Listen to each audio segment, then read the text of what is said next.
الحمدللہ رب العالمین والصلاة والسلام علی اشرف الانبیاء والمرسلین اما بعد فاعوذ باللہ من الشیطان الرجیم من ہمزہ ونفخہ ونفثہ بسم اللہ الرحمن الرحیم رب اشرح لی صدری ویسر لی امری واحلل عقدۃ من لسانی یفقهوا قولی اللهم انفعنا بما علمتنا وعلمنا ما ينفعنا وزدنا علما فبشر عبادی الذین یستمعون القول فيتبعون أحسنه أولئك الذين هداهم الله وأولئك هم أولو الألباب أعوذ بالله من الشيطان الرجيم بسم الله الرحمن الرحيم فلما رأى أيديهم لا تصل إليه نكرهم وأوجس منهم خيفة قالوا لا تخف إنا أرسلنا إلى قوم لوط بس جب دیکھا یعنی حضرت ابراہیم علیہ السلام نے ایدیہم ان کے ہاتھوں کو لا تصل الیہ کہ نہیں وہ پہنچ رہے اس کی طرف یعنی کھانے کی طرف جو کھانا تیار کر کے لائے تھے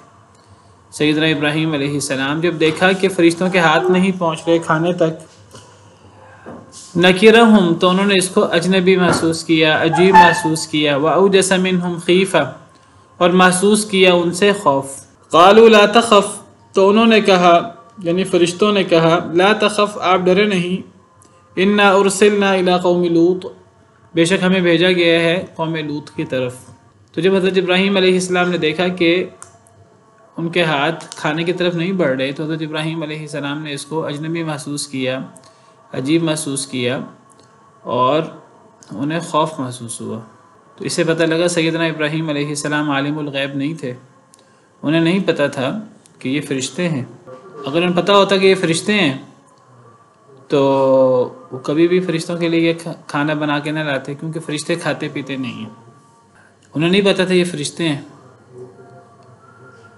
کھانا تیار کر کے لائے کھانا تیار کر کے لانے کے بعد بھی انہیں نہیں پتہ لگا کہ یہ فرشتے ہیں جب ان کے ہاتھ کھانے کی طرف نہ بڑھے تو حضرت ابراہیم علیہ السلام کو اجنبیت محسوس ہوئی عجیب معاملہ محسوس ہوا اور خوف محسوس ہوا تو اللہ کے علاوہ کوئی غیب نہیں جانتا اللہ کے نبی بھی ولی بھی نہیں جانتے وہ نبی وہ رسول جن کو اولو العزم رسول کہا جاتا ہے وہ بھی غیب نہیں جانتے تو فرشتوں نے کہا آپ ڈرے نہیں انا ارسلنا الی قوم لوط ہمیں قوم لوط کی طرف بھیجا گیا ہے فرشتوں نے کہا آپ ڈرے نہیں فرشتوں کو کیسے محسوس ہوا کہ وہ ڈر رہے ہیں یا تو حضرت ابراہیم علیہ السلام پر اثرات ظاہر ہوئے ڈر کے چہرے پر یا پھر حضرت ابراہیم علیہ السلام نے انہیں خود بتا دیا اور قرآن کریم میں دوسری آیت میں صراحت موجود ہے سورہ ہجر میں کہ حضرت ابراہیم علیہ السلام نے انہیں خود کہا کہ مجھے تو تم سے ڈر لگ رہا ہے تمہارے نہ کھانے کی وجہ سے سورہ ہجر میں ہے وَنَبِّئْهُمْ عَنْ ضَيْفِ إِبْرَاهِيمَ کہ نبی صلی اللہ علیہ وسلم میں نے حضرت ابراہیم علیہ السلام کے مہمانوں کی خبر دیجیے اذ دخلوا علیہ فقالوا سلاما جب وہ مہمان حضرت ابراہیم علیہ السلام پر داخل ہوئے اور سلام کہا قال انا منکم وجلون تو حضرت ابراہیم علیہ السلام نے کہا کہ ہمیں تو تم سے ڈر لگ رہا ہے یہ محذوف ہے سورہ ہجر میں تفصیل نہیں ہے حضرت ابراہیم نے یہ بات کب کہی یہاں کھانے کا ذکر نہیں ہے کھانا تیار کر کے لانے کا اور ان کا نہ کھانے کا تو حضرت ابراہیم نے کہا ہمیں تم سے ڈر لگ رہا ہے تو وہ ڈر لگا جس ڈر کا یہاں ذکر ہے کھانا نہ کھانے کی وجہ سے تو حضرت ابراہیم علیہ السلام نے انہیں کہا کہ ہمیں آپ سے ڈر محسوس ہو رہا ہے تو انہوں نے کہا قالوا لا توجل آپ ڈرے نہیں انا نبشروک بغلام علیم ہم تو آپ کو لڑکے کی بشارت دینے آئے ہیں اور لڑکے کی بشارت کے ساتھ ساتھ حضرت اسحاق علیہ السلام کی بشارت کے ساتھ ساتھ انہوں نے سیدنا لوط علیہ السلام کی قوم پر عذاب لانے کا بھی خبر دی موجود ہے ادھر اس واقعے میں بھی اور یہاں بھی تو فرشتوں کو کیسے پتہ لگا فرشتوں کو حضرت ابراہیم علیہ السلام کے بتانے سے پتہ لگا فرشتے بھی غیب نہیں جانتے فرشتے بھی غیب نہیں جانتے اللہ کے علاوہ اللہ کی یعنی مخلوق غیب نہیں جانتی مخلوق کے پاس اتنا ہی علم ہے جتنا اللہ نے کسی کو بتا دیا اور جتنا اللہ نے کسی کو بتا دیا تو اس کے پاس پھر اس کو علم غیب نہیں کہتے تو فرشتوں نے کہا کہ ہم تو قوم لوط کی طرف بھیجے گئے ہیں یعنی ہم تو فرشتے ہیں اللہ کے اور ہم قوم لوط کی طرف جا رہے ہیں ان پر اللہ کا عذاب آنا ہے، اس کے لیے ہم جا رہے ہیں اور ہم رستے میں آپ کے پاس آئے ہیں۔ کس لیے آئے ہیں آپ کے پاس؟ وہ آگے آ رہا ہے کہ وہ حضرت اسحاق علیہ السلام کی بشارت دینے کے لیے آئے تھے۔ تو وہ اس لیے تو فرشتوں نے بتایا ہم فرشتے ہیں تو ہمیں کھانے کی حاجت نہیں۔ وَامْرَأَتُهُ قَائِمَةٌ، اور ان کی بیوی حضرت ابراہیم علیہ السلام کی بیوی قائمۃ، وہ کھڑی تھی، فضحکت، تو وہ ہنس پڑی، حضرت سارہ علیہ السلام ان کی بیوی کھڑی تھیں دروازے پر، کھانا وغیرہ لائیں جب وہ، تو انہوں نے کوئی بات چیت سنی تو وہ ہنس پڑی۔ فبشرناها باسحاق، تو ہم نے اس کو بشارت دی، اس کو حضرت ابراہیم کی بیوی کو، حضرت سارہ کو، باسحاق، اسحاق کی علیہ السلام، ومن وراء اسحاق یعقوب، اور اسحاق کے پیچھے یعقوب کی بھی، یعنی حضرت ابراہیم علیہ السلام کی بیوی کھڑی تھی یعنی دروازے پر، تو وہ ہنس پڑی۔ وہ کیوں ہنسی؟ بعض مفسرین کہتے ہیں کہ وہ اس لیے ہنسی کہ انہیں قوم لوط کی کرتوتوں کا پتہ تھا۔ حضرت ابراہیم علیہ السلام، قوم حضرت لوط علیہ السلام حضرت ابراہیم کو ساتھ جب ملاقات ہوتی تو وہ بتاتے کہ میری قوم والے یہ کر رہے ہیں، یہ کر رہے ہیں۔ تو حضرت ابراہیم علیہ السلام کو پتہ تھا، حضرت سارہ کو بھی پتہ تھا قوم لوط کا یہ بدترین کردار ہے، تو انہیں خوشی ہوئی کہ ایسے لوگوں پر اللہ کا عذاب آنا چاہیے، اور اچھی بات ہے ایسے لوگوں سے زمین کو پاک صاف ہو جانا چاہیے، تو وہ ہنس پڑی، خوش ہوئی۔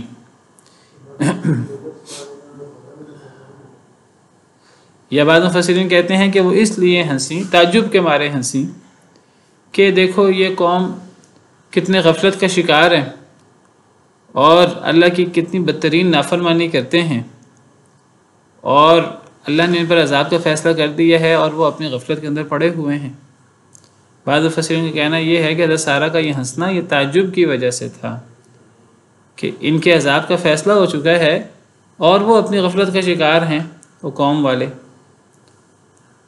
انہیں کوئی احساس نہیں ہے۔ اور اکثر ایسا ہوتا ہے، اللہ معاف کرے، اللہ کے ہاں فیصلے ہو جاتے ہیں کسی شخص کے یا کسی قوم کی ہلاکت کے، اور وہ قوم جو ہے وہ غفلت کا، اسی طرح کی غفلت کا شکار ہوتی ہے۔ جس طرح ہم نے پیچھے پڑھا کہ سیدنا صالح علیہ السلام نے جب اپنی قوم کو کہا کہ 3 دن انتظار کرو، 3 دن بعد عذاب آ جائے گا، اس قوم کے کان پر پھر بھی جو نہیں رنگی، وہ 3 دن کے اندر ہی وہ توبہ کر لیتے، اپنی اصلاح کر لیتے، لیکن وہ 3 دن کا الٹیمیٹم بھی ان کو غفلت کی نیند سے جگا نہیں سکا۔ تو بعض مفسرین کا کہنا یہ ہے کہ یہ حضرت سارہ کے ہنسنے کی وجہ تعجب تھا۔ جی مس نورین۔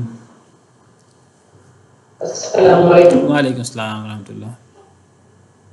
استاد میرا سوال یہ تھا کہ کیا پہلی دفعہ کوئی قوم اس برائی میں مبتلا ہوئی تھی یا اجتماعی طور پر پوری قوم اس برائی میں مبتلا ہوئی تھی، اس وجہ سے اس کا ذکر خاص طور پر قرآن میں آیا ہے؟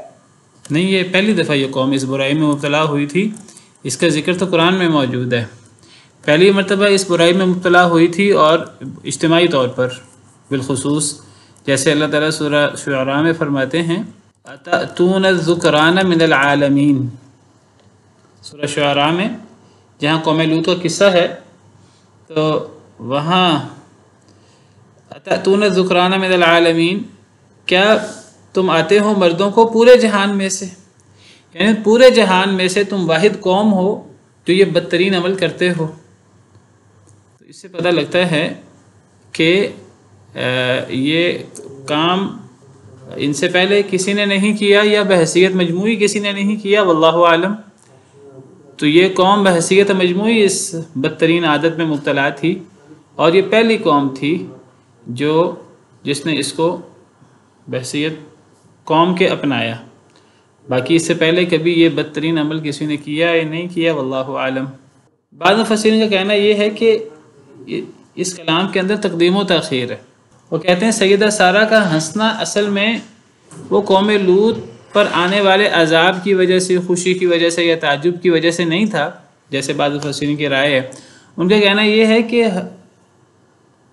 یہاں سے محسوس ہو رہا ہے جیسے حضرت سارہ ہنسی تو فرشتوں کو پتہ لگا کہ حضرت سارہ بھی کھڑی ہیں دروازے پر، تو فرشتوں نے حضرت سارہ کی موجودگی محسوس کر کے انہیں حضرت اسحاق علیہ السلام کی بشارت دی۔ حضرت سارہ کو بشارت دی، حضرت ابراہیم کو بھی مل گئی۔ فبشرناہا باسحاق، ہم نے بشارت دی اسے، یعنی حضرت سارہ کو ہم نے بشارت دی باسحاق، اسحاق علیہ السلام کی۔ ہم نے بشارت دی سے مراد ہمارے فرشتوں نے، وہ اصل تو اللہ کی طرف سے بشارت تھی، فرشتوں کو کیسے پتہ کہ اولاد ہوگی؟ تو اللہ نے بشارت دے کر بھیجا، تو اللہ کی طرف سے بشارت تھی جو فرشتوں کے واسطے سے اللہ نے دی۔ اور صرف حضرت اسحاق کی بشارت نہیں دی، حضرت اسحاق کے پیچھے یعقوب علیہ السلام کی بھی بشارت دی۔ تو بعض مفسرین کا کہنا یہ کہ تقدیم و تاخیر ہے، بشارت پہلے ملی اور بشارت ملنے کی خوشی میں حضرت سارہ ہنسی، تو کلام میں تھوڑا تقدیم و تاخیر ہے، اور عربی عبارت کے اندر اس طرح تقدیم و تاخیر ہو جاتا ہے، یہ بھی فصاحت و بلاغت وغیرہ کا ایک حصہ ہے۔ تو ایک یہ رائے بھی ہے مفسرین کی کہ حضرت سارہ کا ہنسنا یہ اس بشارت کی وجہ سے تھا۔ تو اللہ تعالیٰ نے سیدنا ابراہیم علیہ السلام، سیدہ سارہ علیہ السلام، ان دونوں کو اللہ تعالیٰ نے بشارت دی، حضرت اسحاق کی بشارت دی، اور حضرت اسحاق کے ساتھ یعقوب علیہ السلام کی بھی بشارت دی۔ اور یہ بشارت کب ملی سیدنا ابراہیم علیہ السلام کو؟ یہ بشارت سیدنا اسماعیل علیہ السلام کے ذبح والے واقعے کے بعد کی ہے، یعنی جب سیدنا اسماعیل علیہ السلام کے ذبح والا واقعہ ہوا اور اللہ نے بچا لیا سیدنا اسماعیل علیہ السلام کو، تو اس واقعے کے بعد اللہ نے گویا کہ سیدنا ابراہیم علیہ السلام کی قربانیوں سے خوش ہو کر مزید ان پر اپنے انعامات کیے، اور ان انعامات میں سے یہ کہ اللہ تعالیٰ نے سیدہ سارہ سے بھی اب آپ کی اولاد ہوگی۔ تو یہاں حضرت سارہ کا ذکر ہے کہ حضرت سارہ کو بشارت ملی، حضرت ابراہیم کے ہاں تو پہلے اولاد ہو چکی تھی، حضرت اسماعیل علیہ السلام حضرت حاجر سے،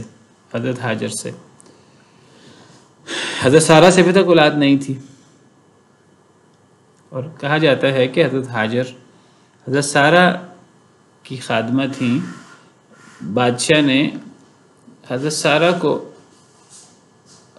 حضرت حاجرہ بطور خادمہ کے دی تھی، اور حضرت سارہ نے حضرت ابراہیم علیہ السلام کو وہ ہبہ کر دی انہیں، حضرت ابراہیم علیہ السلام کے، تو حضرت ابراہیم علیہ السلام نے ان سے نکاح کر لیا، اور حضرت ابراہیم علیہ السلام کی حضرت حاجرہ سے اولاد پیدا ہوئی، حضرت اسماعیل علیہ السلام۔ جب حضرت اسماعیل علیہ السلام پیدا ہوئے، اب حضرت سارہ کے ہاں حضرت ابراہیم کی حضرت سارہ سے اولاد نہیں ہو رہی تھی، تو حضرت سارہ نے پہلے حضرت ابراہیم کی خوشی کے لیے کہ چلیں حضرت حاجرہ سے اولاد ہو جائے، تو حضرت حاجرہ ان کو دے دیں، تو اللہ نے حضرت حاجرہ سے اولاد بھی دے دی۔ یہ حضرت سارہ کی نیکی تھی، لیکن بہرحال انسان ہوتا ہے، تو اب انہیں کمی کا احساس ہوتا تھا کہ مجھ سے اولاد نہیں ہوئی، اور حضرت سارہ ان کا مقام مرتبہ بہت زیادہ تھا بہرحال، تو اب ان سے اولاد نہیں ہوئی، حضرت حاجرہ سے اولاد ہو گئی۔ تو اب حضرت سارہ کو محسوس ہوتی تھی یہ بات، تو اللہ تعالیٰ نے حضرت ابراہیم علیہ السلام کو حکم دیا کہ آپ حضرت حاجرہ کو، حضرت اسماعیل کو آپ مکہ چھوڑ آئیں۔ اللہ کے اپنے فیصلے تھے، اللہ کی اپنی حکمتیں تھیں۔ تو حضرت ابراہیم علیہ السلام حضرت حاجرہ کو اور حضرت اسماعیل کو مکہ چھوڑ آئے، جہاں یعنی بیت اللہ کے پاس، بیت اللہ وہاں سے یعنی ختم ہو چکا تھا۔ بیت اللہ بنا تھا سیدنا آدم علیہ السلام کے زمانے میں، پہلا گھر ہے جو اللہ کے لیے بنایا گیا بیت اللہ۔ اس کے بعد بیت المقدس بنا حضرت آدم علیہ السلام کے زمانے میں۔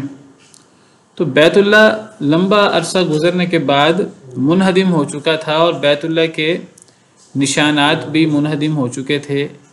ایگزیکٹ پتہ نہیں تھا بیت اللہ کس جگہ پر ہے، لیکن اس کی جگہ کا موٹا سا پتہ تھا کہ بیت اللہ اس علاقے میں اس جگہ ہوا کرتا تھا۔ تو حضرت ابراہیم علیہ السلام حضرت اسماعیل کو اور حضرت حاجرہ کو بیت اللہ کے پاس چھوڑ آئے، اور جب چھوڑ کے آئے تو انہوں نے دعا بھی کی، ربنا انی اسکنت من ذریتی بواد غیر ذی زرع عند بیتک المحرم ربنا لیقیموا الصلاۃ، اے اللہ میں اپنی اولاد اپنی بعض اولاد کو میں ٹھہرا رہا ہوں ایک ایسی وادی میں جس میں زراعت نہیں ہوتی، بیابان وادی میں، عند بیتک المحرم، اے اللہ آپ کے حرمت والے گھر کے پاس۔ وہاں گھر نہیں تھا ابھی، لیکن حضرت ابراہیم کو پتہ تھا کہ بیت اللہ یہاں قریب قریب ہوا کرتا تھا۔ اللہ تعالیٰ نے بعد میں سیدنا ابراہیم علیہ السلام کو بیت اللہ کی جگہ بتائی، اور حضرت ابراہیم علیہ السلام نے بعد میں حضرت اسماعیل علیہ السلام کے بڑے ہونے پر حضرت ابراہیم اور حضرت اسماعیل علیہ السلام نے مشترکہ طور پر بیت اللہ کو پرانی بنیادوں کے اوپر کھڑا کیا، جیسے سورہ بقرہ میں پہلے پارے میں موجود ہے وَإِذْ يَرْفَعُ إِبْرَاهِيمُ الْقَوَاعِدَ مِنَ الْبَيْتِ وَإِسْمَاعِيلُ رَبَّنَا تَقَبَّلْ مِنَّا، کہ جب ابراہیم علیہ السلام اور اسماعیل علیہ السلام بیت اللہ کی بنیادیں کھڑی کر رہے تھے اور یہ دعا کر رہے تھے ربنا تقبل منا، تو حضرت ہاجرہ اور حضرت اسماعیل ان کو حضرت ابراہیم اللہ کے حکم سے مکہ چھوڑ آئے تھے، پھر وہ وہیں رہے ہیں، وہیں پلے بڑھے ہیں حضرت اسماعیل علیہ السلام۔ اور یہ جو ذبح اللہ واقعہ پیش آیا ہے، حضرت ابراہیم علیہ السلام نے خواب دیکھا، حضرت ابراہیم علیہ السلام ملنے جایا کرتے تھے، خبر لینے کے لیے جایا کرتے تھے اپنی بیوی اور اپنے بیٹے کی، تو وہیں حضرت ابراہیم علیہ السلام نے خواب دیکھا۔ حضرت اسماعیل کی عمر کوئی 12-13 سال، دوڑنے کی عمر کو وہ پہنچ گئے تھے اور اس قابل ہو چکے تھے کہ باپ کی مدد کر سکیں تو اللہ تعالیٰ نے خواب دکھایا کہ وہ بیٹے کو ذبح کر رہے ہیں۔ اور پھر حضرت ابراہیم علیہ السلام کو نبیوں کے خواب جو ہیں وہ وہی ہوتے ہیں، تو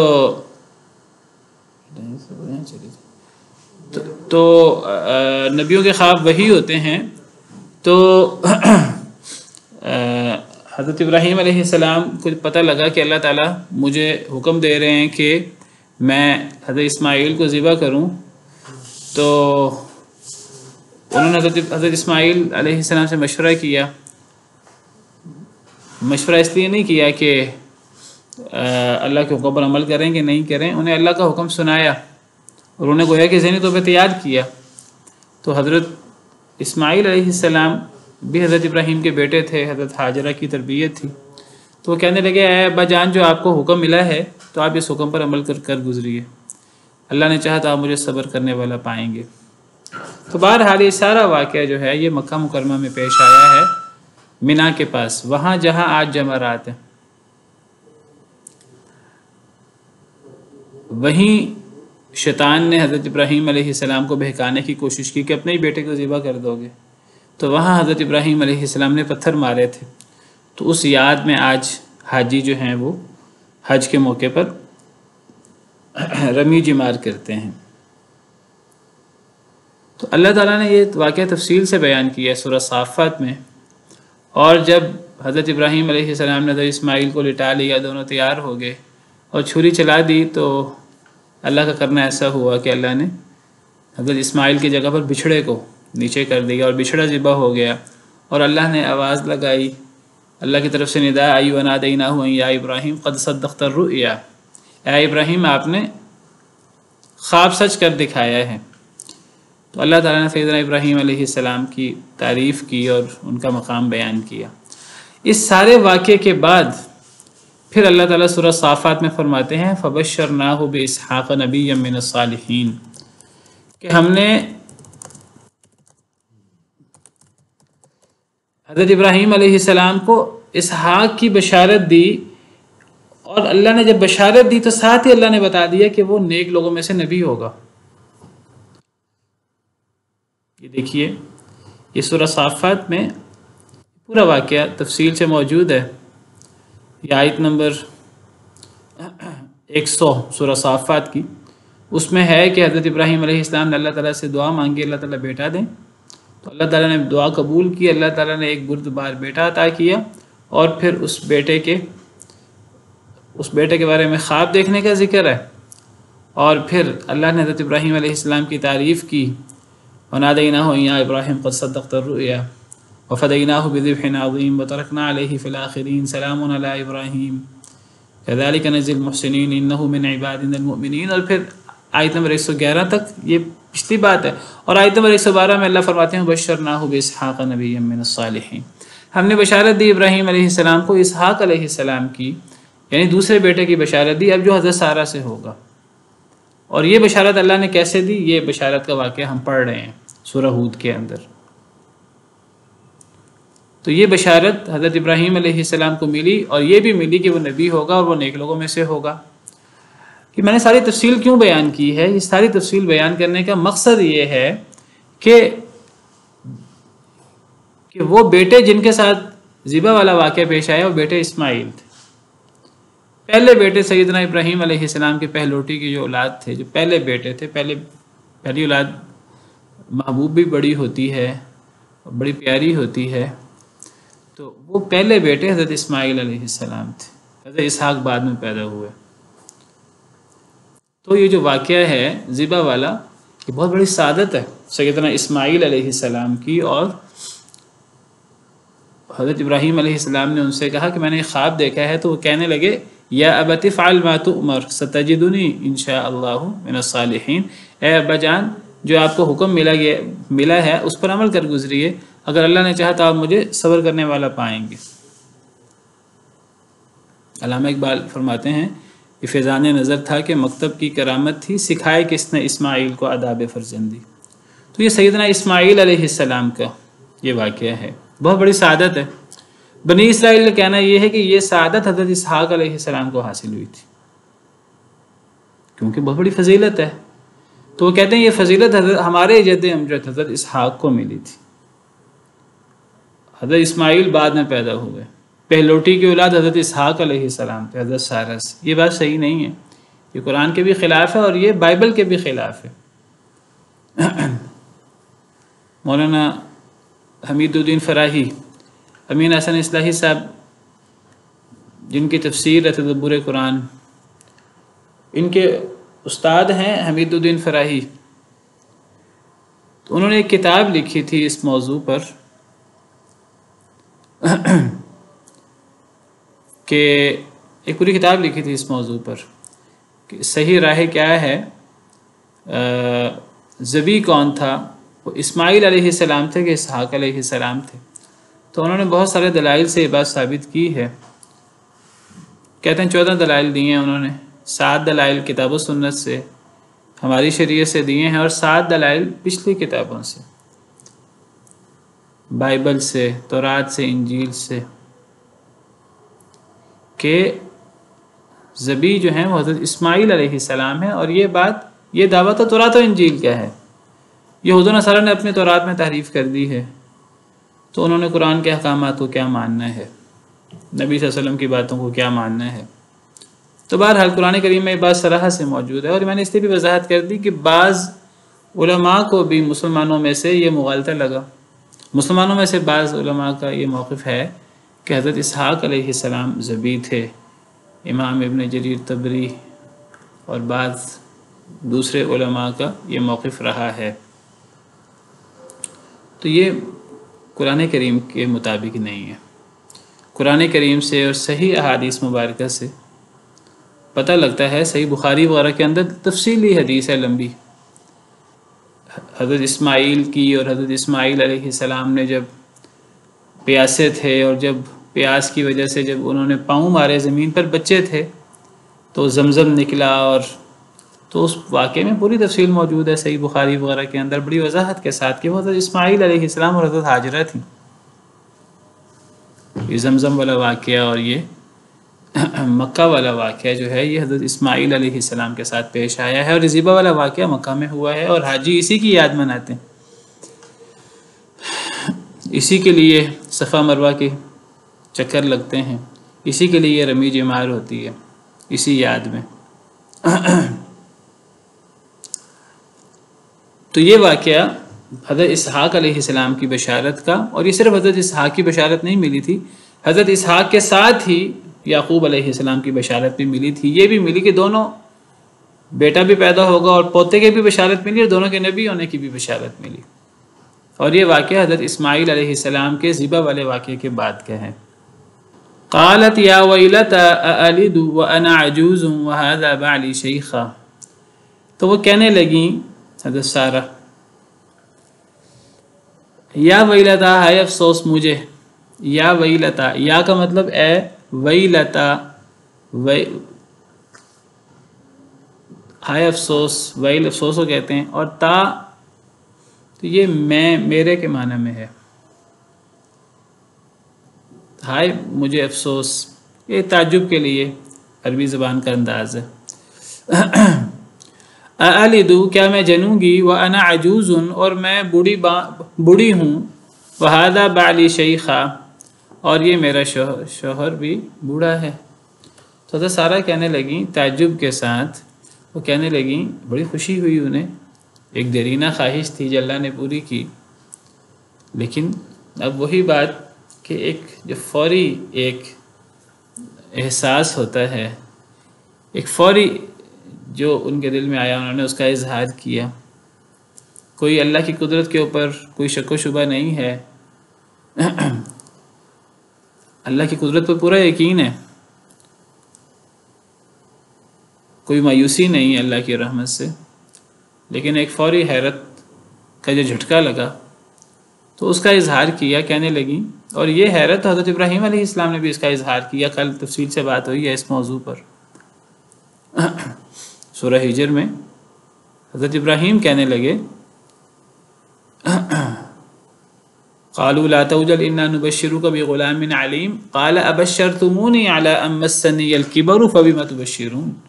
حضرت ابراہیم کہنے لگے کہ میں بوڑھا ہو چکا ہوں، تم مجھے میرے بوڑھا ہونے کے بعد بشارت دے رہے ہو، مجھے کیسی بشارت دے رہے ہو؟ قالوا بشرناک بالحق فلا تکن من القانطین، وہ کہنے لگے ہم تو آپ کو سچی بشارت دے رہے ہیں، آپ مایوس نہ ہوں۔ تو حضرت ابراہیم نے فرمایا مایوس کون ہوتا ہے؟ اللہ کی رحمت سے تو مایوس صرف گمراہ لوگ ہو سکتے ہیں، مایوسی نہیں ہے۔ یہ ایک فوری جو ایک حیرت ہوئی سیدنا ابراہیم علیہ السلام کو، یہ اس کا اظہار تھا، اور وہی اظہار سیدہ سارہ بھی کر رہی ہیں۔ کہنے لگی ہائے افسوس مجھے، میں جنوں گی، وَأَنَا عَجُوزٌ، اور میں بوڑھی ہوں، وَهَذَا بَعْلِي شَيْخًا، اور یہ میرا شوہر بھی بوڑھا ہے، ہم دونوں بوڑھے ہیں میاں بیوی، تو یہ اولاد کیسے ہوگی؟ إِنَّ هَذَا لَشَيْءٌ عَجِيبٌ، بے شک یہ البتہ بہت عجیب بات ہے، بہت عجیب بات ہے، یہ کیسے ہوگا؟ قالوا، تو وہ کہنے لگے، اتعجبین من امر اللہ رحمت اللہ وبرکاتہ علیکم اہل البیت انہ حمید مجید۔ وہ کہنے لگے اتعجبین من امر اللہ، کیا تو تعجب کرتی ہے اللہ کے حکم پر؟ فرشتے کہنے لگے حضرت سارہ کو، کیا آپ کو اللہ کے حکم پر تعجب ہے؟ رحمت اللہ وبرکاتہ، رحمتیں اللہ کی اور اس کی برکتیں، علیکم تم پر ہیں، اہل البیت، اہل البیت اصل میں پیچھے یا محذوف ہے، اصل عبارت ہے یا اہل البیت، اے گھر والو، اے اہل بیت، تم پر تو اللہ کی رحمتیں اور اللہ کی برکتوں کی کوئی انتہا نہیں ہے، تو تم اللہ کے حکم سے تعجب کر رہی ہو؟ تم پر تو اللہ کی رحمتیں اور اللہ کی برکتیں بہت ہیں، اے گھر والو۔ انہ حمید مجید، بے شک وہ یعنی اللہ تعالی، حمید تعریف کیا گیا ہے، مجید بہت بزرگ ہے، بہت عزت والا ہے، بہت عظمت والا ہے، جو چاہے کرے۔ تو فرشتے کس کو مخاطب کر رہے ہیں؟ یہ بات چیت فرشتوں کی اور حضرت سارہ کی ہو رہی ہے۔ حضرت سارہ ہنسی، حضرت سارہ کو بشارت دی گئی، یہاں موجود ہے۔ حضرت سارہ کہنے لگی آگے سے کہ کیا میں جنوں گی، اور میں بوڑھی ہو چکی ہوں، میرا شوہر بھی بوڑھا ہے، کہنے لگی بڑی عجیب بات ہے۔ تو فرشتے حضرت سارہ کو مخاطب کر رہے ہیں، یہ ساری بات چیت حضرت سارہ سے ہو رہی ہے۔ تو وہ کہہ رہے ہیں کہ آپ تعجب کرتی ہیں اللہ کے حکم سے، رحمت اللہ وبرکاتہ علیکم اہل البیت، اللہ کی رحمتیں، اللہ کی برکتیں تم پر ہیں، اے گھر والو۔ کس کو خطاب ہے؟ حضرت سارہ کو۔ تو حضرت سارہ کو کیا کہہ کر مخاطب کیا فرشتوں نے؟ اہل بیت۔ اہل بیت سے مراد یعنی اہل بیت النبوہ، یعنی اے نبی کے گھر والو، حضرت ابراہیم کے گھر والو، اے حضرت ابراہیم کے اہل بیت۔ تو اہل بیت کا سب سے پہلا اطلاق، سب سے فوری اطلاق بیوی پر ہوتا ہے، قرآن کریم کا نص ہے۔ اہل بیت، اہل بیت کا لفظی مطلب ہے گھر والے، تو کسی آدمی کے گھر والوں میں سب سے پہلے اس کی بیوی آتی ہے. بیوی کو اہل کہا جاتا ہے سب سے پہلے، پھر بچے آتے ہیں، پھر دیگر رشتہ دار آتے ہیں.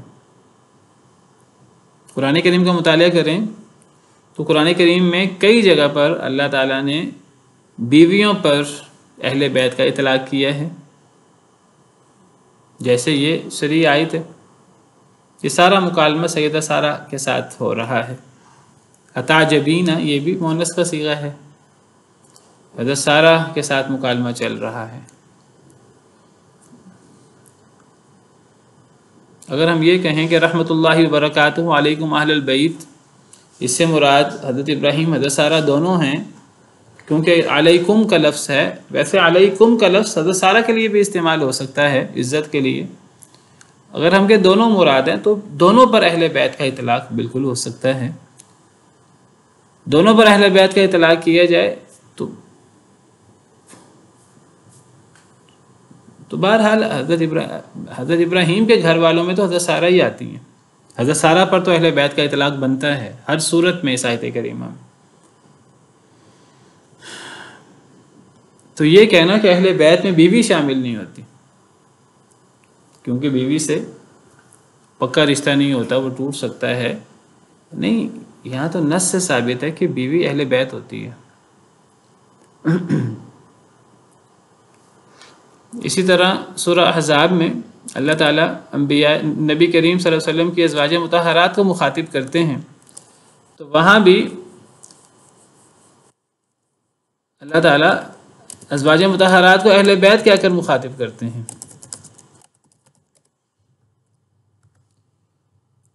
یہ پورا رکوع سورہ احزاب کا آیت نمبر 28 سے ہی شروع ہوتا ہے. یا ایھا النبی قل لازواجک، اے نبی صلی اللہ علیہ وسلم اپنی بیویوں سے کہہ دیں. بیویوں سے خطاب شروع ہوا. وَإِن كُنتُنَّ تُرِدْنَ اللَّهَ، یہاں بھی ازواج مطہرات مراد ہیں. یا نساء النبی، یہ آیت نمبر 30، یہاں بھی ازواج مطہرات مراد ہیں. وَمَن يَقْنُتْ مِنكُنَّ، آیت نمبر 31، یہاں ازواج مطہرات مراد ہیں. یا نساء النبی، یہ آیت نمبر 32، یہاں بھی ازواج مطہرات مراد ہیں امہات المومنین. اور آیت نمبر 33، تو اس میں بھی انہی کا ہی ذکر ہے اور اسی میں اہل بیت بھی آتا ہے. وَقَرْنَ فِي بُيُوتِكُنَّ، اپنے گھروں میں ٹھہری رہو، ازواج مطہرات کو خطاب ہے. وَلَا تَبَرَّجْنَ تَبَرُّجَ الْجَاهِلِيَّةِ الْأُولَىٰ، اور پرانے جاہلیت کے طریقے سے بناؤ سنگار نہ کرو اگر گھر سے باہر نکلنا ہو تو. اہل بیت کو خطاب ہے، ازواج مطہرات کو خطاب ہے. وَأَقِمْنَ الصَّلَاةَ، نمازیں قائم کرو. وَآتِينَ الزَّكَاةَ، زکوٰۃ ادا کرو. وَأَطِعْنَ اللَّهَ وَرَسُولَهُ، اللہ رسول کی اطاعت کرو. یہ سارے صیغے مؤنث کے ہیں، انہی ازواج مطہرات کو خطاب ہے. انما یرید اللہ لیذھب عنکم الرجس اہل البیت، اللہ چاہتے ہیں کہ اللہ تم سے پلیدگی کو، گندگی کو دور کر دے، اے گھر والو، اے اہل بیت. ویطہرکم تطہیرا، اللہ تمہیں پاک کرنا چاہتے ہیں. تو یہاں اہل بیت سے مراد سب سے پہلے ازواج مطہرات.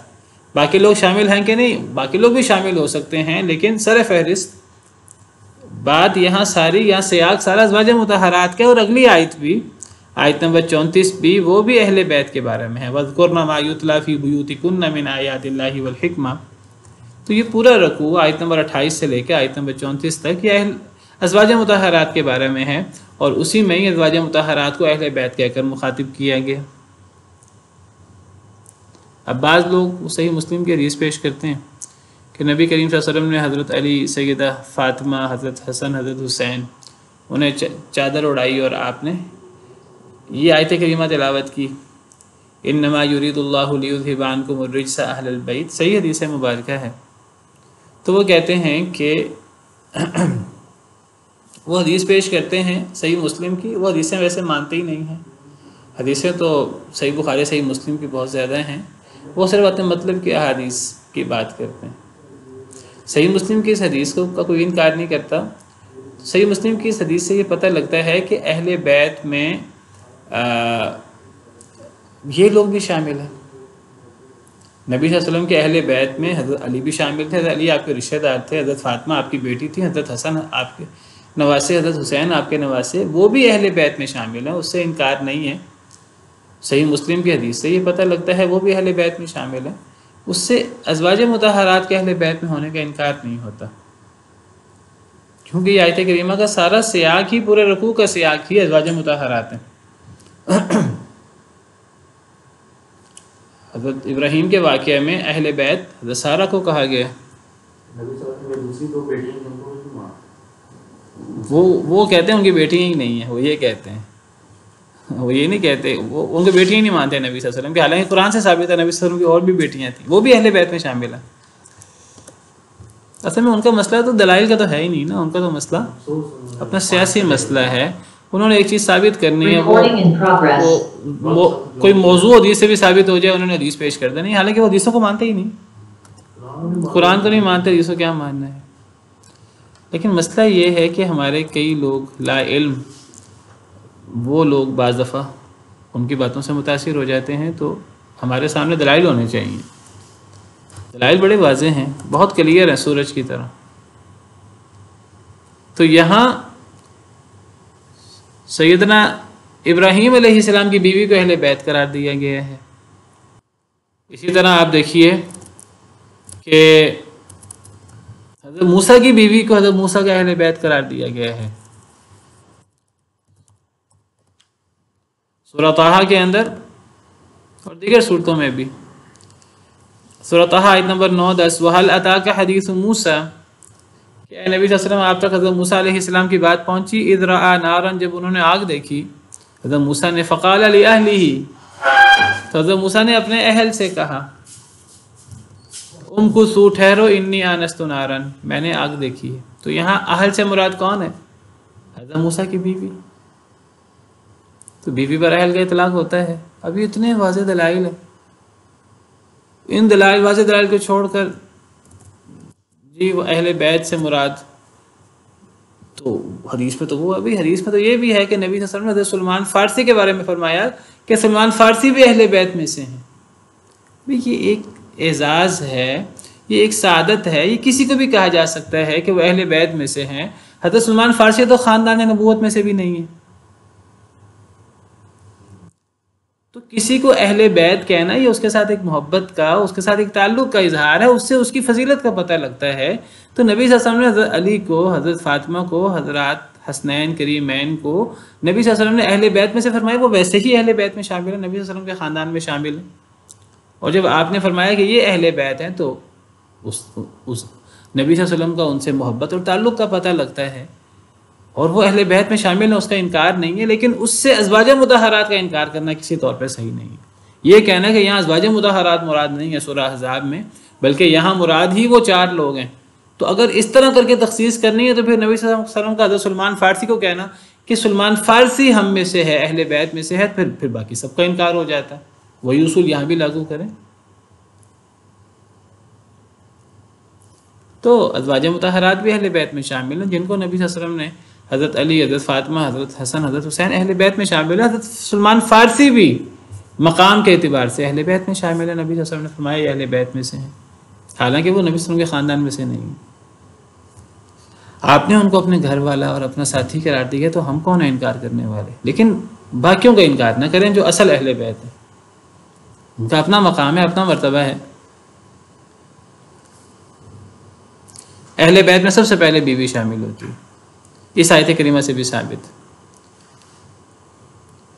دوسری بات کہ فرشتوں نے کہا کہ آپ اللہ کی رحمت پر، اللہ کے معاملے میں تعجب کر رہی اے سارہ، تم گھر والوں پر تو اللہ کی رحمتیں اور اللہ کی برکتیں بہت زیادہ ہیں۔ یہ اللہ کی رحمت اور اللہ کی برکت، ہم یہ لفظ سنتے ہیں اللہ کی رحمت اور اللہ کی برکت کا، اور ہمیں اندازہ نہیں ہوتا کہ یہ اللہ کی کتنی بڑی نعمت ہے۔ اللہ کی رحمت، اللہ کی برکت، اس کی کوئی انتہا نہیں ہے، کسی پر اللہ کی رحمتیں اور اللہ کی برکتیں ہوں۔ آپ ذرا اس کو محسوس کریں، حضرت سارہ پر اور حضرت ابراہیم کی وجہ سے حضرت سارہ کا یہ مقام اور مرتبہ جو بیان ہو رہا ہے یہاں، کہ تم پر تو اللہ کی رحمتیں اور اللہ کی برکتیں بہت زیادہ ہیں۔ تو آپ دیکھیے کہ یہ اللہ کی رحمت، اللہ کی برکت کیسے ظاہر ہوئی بعد میں ایک تو حضرت ابراہیم علیہ السلام کے حیات طیبہ میں، حضرت سارہ کی زندگی میں اللہ نے بڑے انعامات کیے، آزمائشیں بھی بڑی کیں، اور اللہ نے پھر اس کا صلہ بھی بہت زیادہ دیا۔ اور پھر دیکھیں کہ اللہ تعالیٰ نے 2 بیٹے دیے، دونوں نبی، جلیل القدر پیغمبر۔ پھر آپ دیکھیے کہ حضرت اسحاق علیہ السلام کو اللہ تعالیٰ نے حضرت یعقوب علیہ السلام دی، پوتا بھی پیغمبر اور جلیل القدر پیغمبر، جن کا لقب اسرائیل۔ اور پھر حضرت یعقوب علیہ السلام سے ایک لمبا سلسلہ ہے حضرت ابراہیم کے نسل کا، جن میں نبی گزرے ہیں۔ بنی اسرائیل کے انبیاء کرام علیہم السلام وہ سینکڑوں ہیں، ہزاروں ہیں، اللہ کو پتہ ہے کتنے ہیں۔ حضرت یعقوب علیہ السلام کے بعد حضرت یوسف پڑ پوتے، وہ بھی نبی، اور یہ سلسلہ آگے بڑھتا رہا۔ کتنے اللہ نے نبی بھیجے، حضرت موسیٰ، اور پھر حضرت موسیٰ کے بعد کتنے نبی بھیجے۔ وَلَقَدْ آتَيْنَا مُوسَى الْكِتَابَ وَقَفَّيْنَا مِن بَعْدِهِ بِالرُّسُلِ، ہم نے موسیٰ علیہ السلام کو کتاب دی اور ان کے بعد پے در پے رسول بھیجے، بڑی کثرت کے ساتھ رسول آئے، حضرت عیسیٰ علیہ السلام تک۔ وَلَقَدْ آتَيْنَا مُوسَى الْكِتَابَ وَقَفَّيْنَا مِن بَعْدِهِ بِالرُّسُلِ وَآتَيْنَا عِيسَى ابْنَ مَرْيَمَ الْبَيِّنَاتِ وَأَيَّدْنَاهُ بِروحِ الْقُدُسِ۔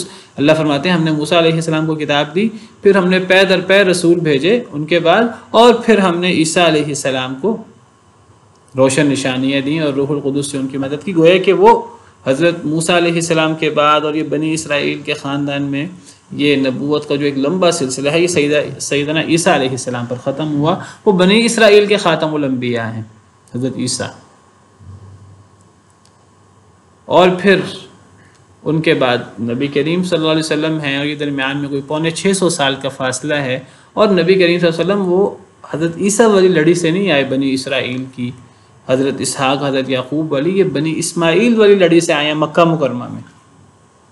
اور یہی بات یہود کو محسوس ہوئی، اور اسی حسد کی وجہ سے یہود ایمان نہ لائے نبی کریم صلی اللہ علیہ وسلم پر کہ وہ بنی اسماعیل میں سے کیوں ہو گئے۔ تو دیکھیے اللہ نے کتنا انعام کیا سیدنا ابراہیم علیہ السلام پر اور حضرت سارہ پر، کہ اللہ نے اولاد میں ہزاروں انبیاء، یعنی اس حضرت ابراہیم علیہ السلام کے بعد جتنے نبی آئے ہیں وہ سارے کے سارے حضرت ابراہیم علیہ السلام کی اولاد میں سے، کوئی ایک نبی بھی حضرت ابراہیم علیہ السلام کی اولاد کے علاوہ نہیں آیا۔ کتنی بڑی سعادت ہے، کتنا بڑا انعام ہے۔ یعنی اللہ کسی کی نسل میں ایک نبی پیدا کر دے، یہ اللہ کا کتنا بڑا احسان ہے، اللہ اتنے نبی پیدا کر دے، کہ اتنی بڑی سعادت ہوئی کہ حضرت ابراہیم علیہ السلام کے بعد جتنے نبی ہیں حضرت ابراہیم کی اولاد میں سے۔ اللہ قرآن میں فرماتے ہیں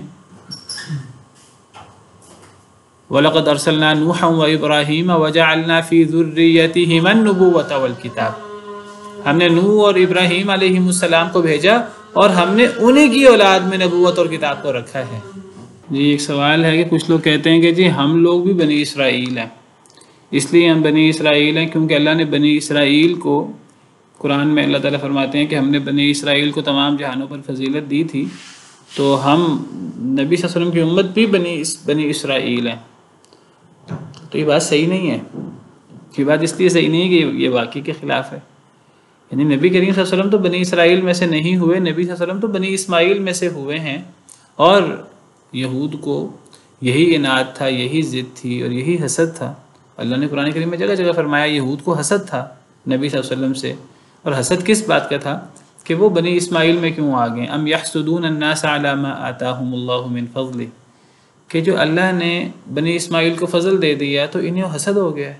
اللہ فرماتے ہیں فقد آتینا آل ابراہیم الکتاب والحکمت، ہم نے تو آل ابراہیم کو دونوں نسلوں کو، دونوں اولادوں کو ہم نے بڑا فضل عطا کیا ہے، بلکہ بنی اسرائیل پر تو اتنا زیادہ فضل ہوا کہ اتنے انبیاء، صرف انبیاء نہیں، انبیاء بھی بادشاہ بھی بنی اسرائیل میں سے آئے۔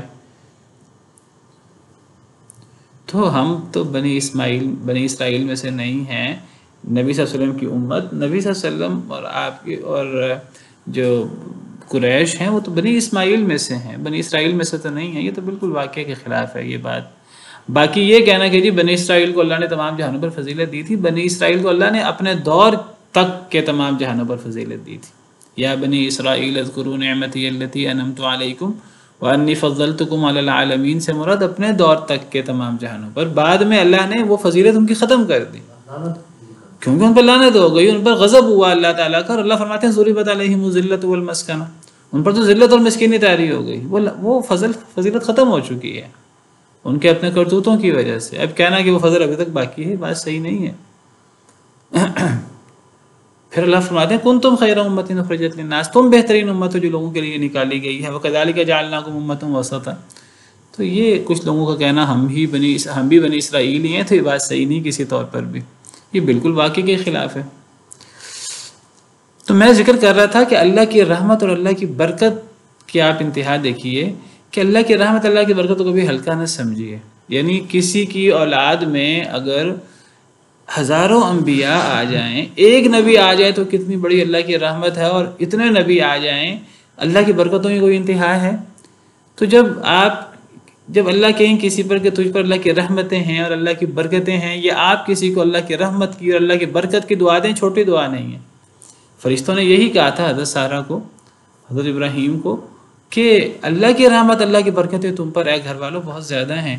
اور وہ دیکھیں وہ برکتیں آج تک ہم جب درود پڑھتے ہیں تو ہم ابراہیم علیہ السلام اور ان کی آل پر ہم درود بھیجتے ہیں. اللہم صلی علی محمد وعلی آل محمد کما صلیت علی ابراہیم وعلی آل ابراہیم. حضرت ابراہیم اور آل ابراہیم کا ذکر ہے درود میں.